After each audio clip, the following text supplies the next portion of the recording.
The water is still high across Missouri, and now some of the cars stuck in the flooding are showing up online and also at auction. Would you know how to spot a damaged car before you buy it? Chris Nagus with our sister station KMOV in St. Louis shows us how to avoid getting taken for a ride.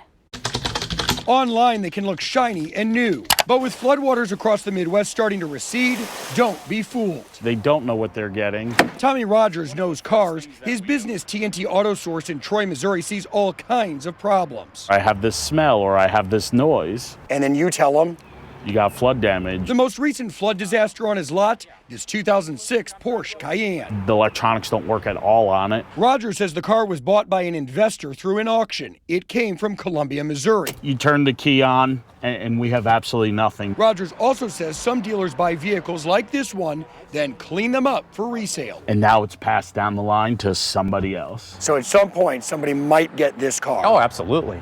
100%. Jay Grossman's business, iAuto Agent, helps people buy and sell cars. You can actually see He showed us how to spot flood damage. that bolt right there.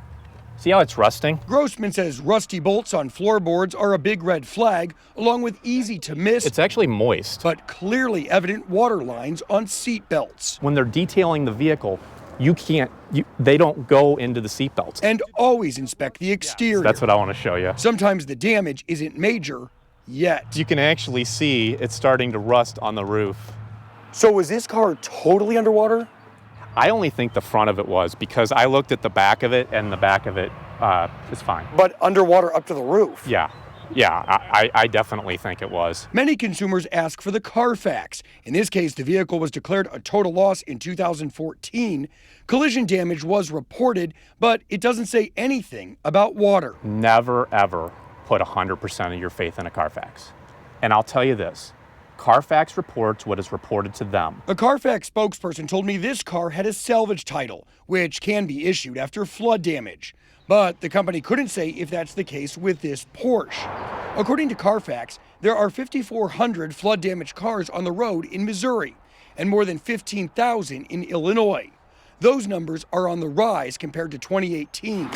This car's fate, unknown. The person that owns this car, which is the dealer now, he has two choices. Number one, he's going to fix it up and it's going to go right back into circulation. Number two, he's going to keep it for himself and drive it, which that's probably not going to happen. Grossman says there's actually a third choice, and it's bad news for car buyers. This could be sent back to the auction house, then resold to another dealer that cleans it up, then sells it. In reality, this car should never be on the road again. So what would you recommend with this car? Honestly, this vehicle's kind of a total loss. And I checked with Carfax. In the state of Kansas, there are approximately 3,000 flood-damaged vehicles on the road, and that number's up from 2018. Bottom line, a salvage title indicates serious issues with a car, but it might not specifically cite flood damage. If you're buying a used car, ask for an independent inspection from a mechanic of your choosing. If the seller balks, walk away from the deal and find another car. Chris Nagus, KCTV5 News.